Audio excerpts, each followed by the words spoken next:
Бұл жаттығу бел аурулары, грыжа, протрузиясы бар адамдар жасайды. Осылай жатасыздар. Аяқтарыңызды осындай арақашықтықта қоясыздар. Екі иығыңызды жерге тигізу арқылы беліңізді көтересіздер. Мейлінше жоғары қарай көтересіздер. Беліңіз осылай қол кіріп шығып тұру керек. Мейлінше жоғарыға көтересіздер. Сол кезде белдегі ішкі мышцалары жұмыс жасап бастап, жамбасқа, аяққа беріліп тұрған ауруларда кете бастайды. Басында осылай 3 минут жатасыздар, содан кейін 5 минут, 7 минутқа дейін жеткізесіздер. Терең демалуды ұмытпаймыз.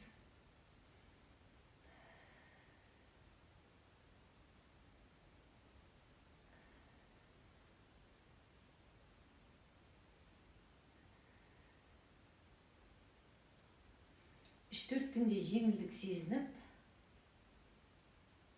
жайлап ауруларыңыз кете бастайды. Шыққанда бірінші беліңізді жерге қойып аласыз, өте жай.